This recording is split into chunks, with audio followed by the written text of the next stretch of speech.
If you've got fine hair and it's frizzy, this is probably why. Meet Natalia. Natalia is a subscriber that's having some concerns while styling her hair. So she sent me a video of her styling her hair, and I'm gonna walk through exactly what concerns that she's having, why they're happening, and more importantly, how she can modify her styling process to get better results. I had one of the awesome people from my community over on Instagram that sent me a private message and said, you know what would be a good idea?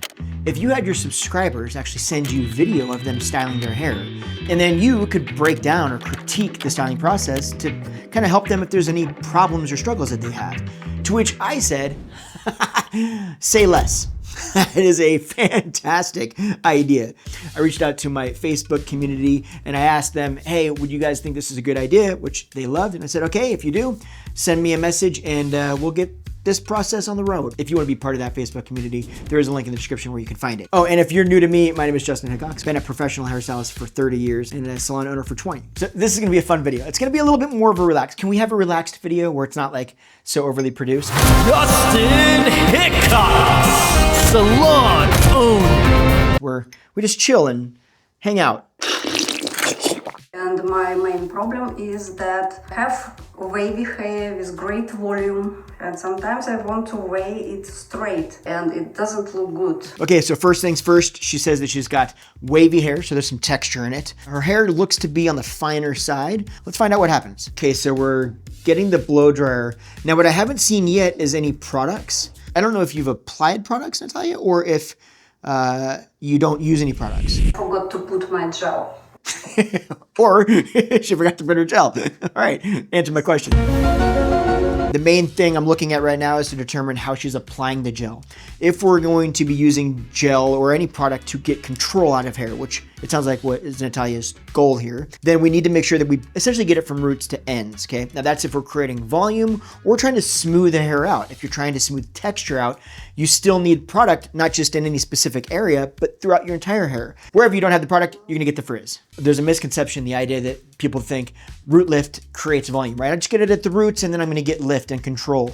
It's simply not true. Your hair needs root lift, but it also needs bend from the roots through the mid shaft and to the ends. And it's when you have both of those things combined that you get true volume. Now, volume doesn't just mean big hair. Volume means control. If you get bend in your hair and you get some volume, you can get control over how you style it. If you want it to stay off your face, it stays off your face. If you want it to come into your face, it'll come into your face. That's achieved by bend from roots to ends. If it's just root lift and then it goes straight at the mid shaft and just kind of floppy at the ends, the visual, oh my God. If it does that, it's not gonna get control. How do I even recover? It's not gonna get control. Back to the blow drying process.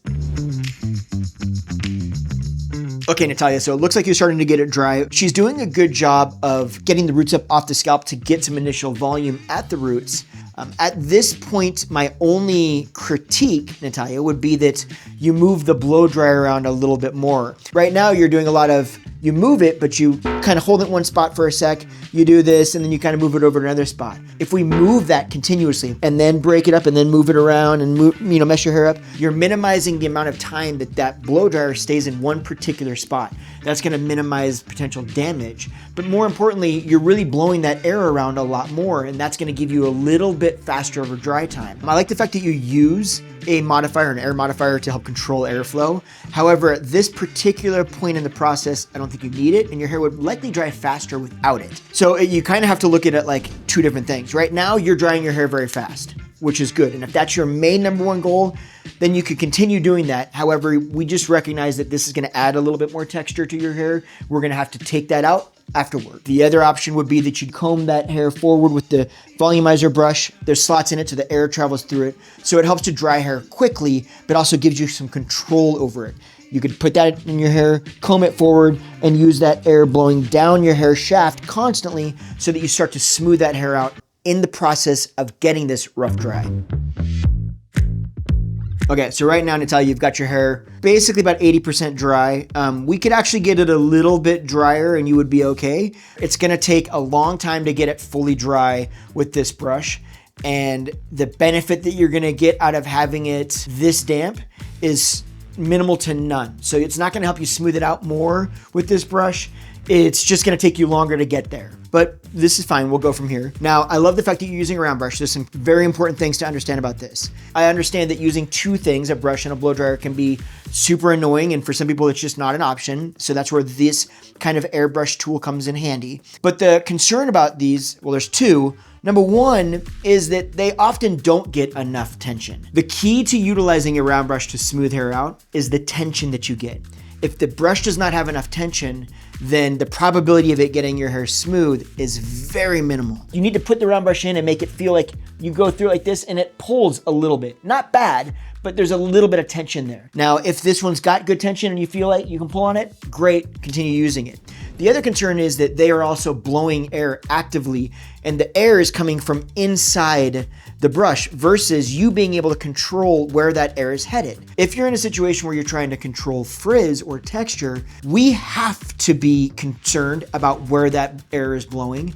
We kind of don't get the luxury of not being concerned. What we ideally want is to be able to take that hair, and if this is your hair, we want to take that air and we want to point it down your hair shaft. If it's doing this, it's more damaging. If it's doing this, it's more damaging, but it's also blowing your hair out this side and can create the illusion of more frizz. So pointing the air down towards the ends, right? It's in the brush, but down towards the ends. That's where we're gonna get the best result when it comes to smoothing the texture out.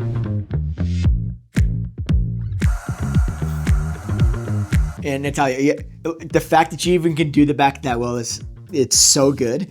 You're like, you're killing it, right? I mean, it's such an awkward place to get. But with that said, like if you actually took smaller sections and you got a brush that has a little bit more tension to it or grabs a little bit better, the effort that you just put into it, you're gonna get a lot better result out of. So since you're willing to put in the effort, we just need to modify the tool that you use and a little bit about the approach, but very minorly, and you're gonna get a much better result for this friggin' effort that you're putting into it. It's so hard.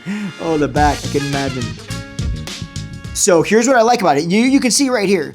Here's what I like. There's gonna be pros and cons to this, but this is probably the way I would lead you either way. It's easier to get control or tension out of a brush if you're going under with it than if you're trying to flip it out. So if you're putting it on the outside of the hair like you did at the very bottom, the very beginning, you flip it out like this, it's not gonna be as easy to get the same amount of tension out of that brush on the hair as if you're going under like you are now. Here's the great thing. If you actually went under with the back, you're gonna get more of that tension, you're gonna get better results. Imagine if you have just a regular flat brush, you're trying to comb through your hair. Well, you're basically doing the same thing in the bottom with your round brush, you're combing it straight down. And when you do that, you're gonna get much less bend, which will make it lay a lot flatter to your head. And then after you're done with that, you can flip that out and you'll just get some nice kick at the bottom without it getting too full, because getting too full and flipping out too far, that can make it look fuller too. So we want it just to kind of break, and then the rest of it is gonna kind of, your body, because it sits right on your traps, your shoulders, it's gonna naturally kick out more anyway. So you don't have to encourage it like you're encouraging it. It's gonna do it without you. We actually wanna almost minimize it, and then we can just kind of encourage it at the very end. I know that was a lot. I hope that made sense though.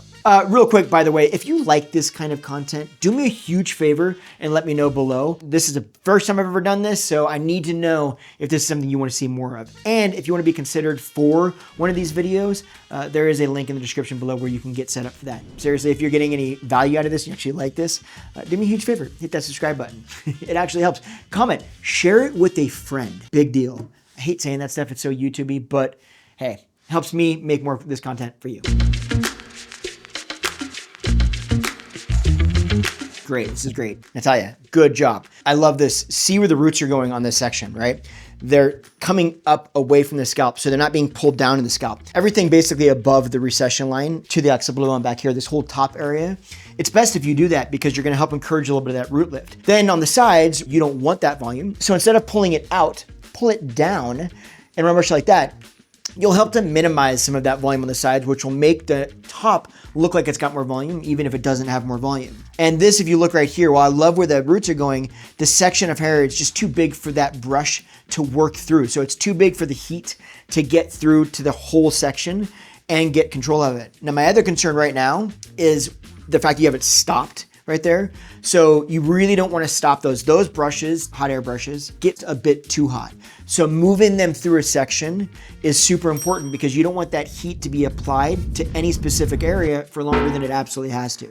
So this is the benefit of being able to use 2 units, a blow dryer and a brush, so that you can control not just, how much air you actually have or how hot it is, but also exactly where that air is actually hitting the hair and how it's going down the shaft versus out the shaft or at the shaft. So all of that might seem like it's not that big of a deal, but it plays a huge role. So right now, basically what you're getting out of that particular section, or using it this way, is you're getting a lot more damage with far less results than you would if we actually just took a smaller section and moved that brush through and got better tension.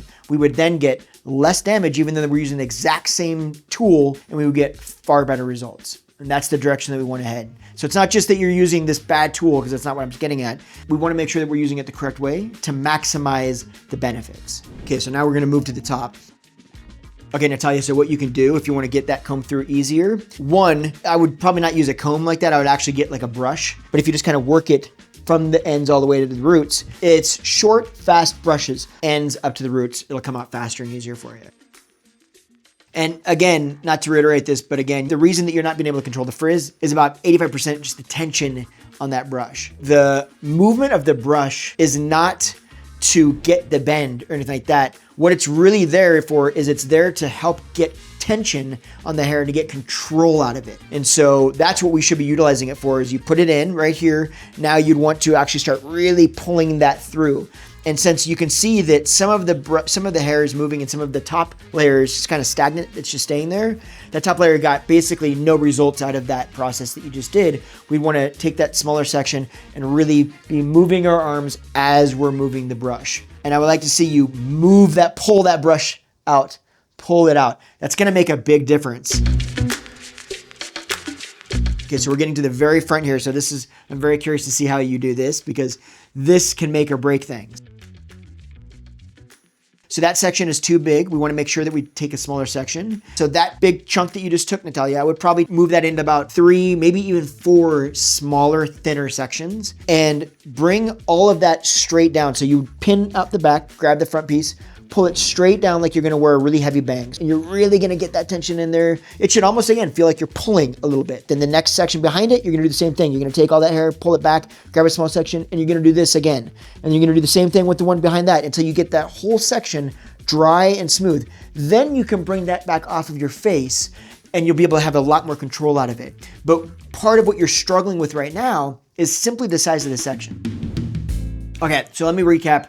For you, if you've got hair like Natalia's, which is fine, but there's a dense amount of it, and especially if there's any texture or frizz, we don't have the luxury of not hitting it from every angle to minimize that frizz, and part of that frizz comes from damage. So first things first, we need to use a heat protectant. I've got one linked in the description that I like. Next, you're gonna apply your gel, whatever kind of volumizing aid you're using. In this case, even though we're talking about trying to lay hair flat, we're not using a volumizing aid to create volume. We're using it to get control. And sometimes that means getting hair to lay down or flat or stay off of your face or whatever it may be. So you're going to use the volumizing agent that you like, or I've got some obviously in the description as well. I would add in also an oil. Now, I've got one that I really like. It's called the Whey. The reason that I say it specifically is because it's a light oil. It's not heavy. It doesn't feel like you have a bunch of stuff in your hair, but it's going to help us give us a little bit more control and help to smooth that cuticle out a little bit, which will minimize the look or illusion of that frizz as well. After that, we're going to go through the rough drying process. I would very much recommend highly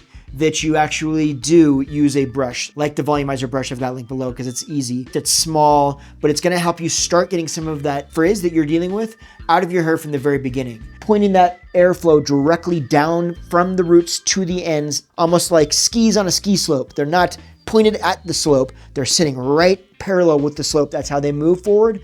This is the same kind of thing. And you're just gonna comb through it, okay? And you're gonna do that through all of your hair, forward, down, upside down, all of that stuff. Once your hair is dry, drier than it is right now, you're gonna get it about 90% there, or maybe even a little bit more. It's gonna be pretty dry. In a perfect world, we use a round brush and a blow dryer. Now, if you're gonna do that, again, I have a round brush linked in the description below. It's got the perfect amount of tension. I absolutely swear by them. That's the one that I would use. And also the blow dryer, specifically because it's going to get your hair dry much faster, with much less heat at the same time, which is gonna minimize the damage for you. If we're gonna continue using like a hot air brush, which I understand why you do, totally makes sense, then we just wanna make sure that the brush that we have has enough tension. And if it doesn't, like yours doesn't really seem to have the tension we need, then we need to take smaller sections so that we can try to force that brush to get some tension. Go through it, and really you're moving that brush at all times. That brush should never stay stagnant. The very front section, the bang area, even if you're not wearing bangs, straight down into your face, smaller sections, lots of tension. You're gonna pull that out. Then after it's totally dry and like that, then you can take your hands, pull it off your face, bring it back, it'll be smoother. And if you wanna flip the bottom out, you can take your brush and just flip the bottom out even without it turned on. That's going to make a massive, massive difference. So think tension, tension, tension, move that brush. That was tension, tension, tension, move that brush. I don't even know what that was, but you get my point. I appreciate you, Natalia, for sending that in. I appreciate you for being a guinea pig for this. I hope that helped, and I hope it helped you. If you're watching this, let me know below, comment, and let me know if this made any sense to you. And if you liked this, you're probably gonna love this video over there, so head over there, and I'll see you over there. Thanks for hanging out. Bye. Joseph, you better not add it. I don't slurp my drinks, folks. Joseph, my editor, just likes to put that stupid sound in there so everyone thinks that I drink coffee like I don't.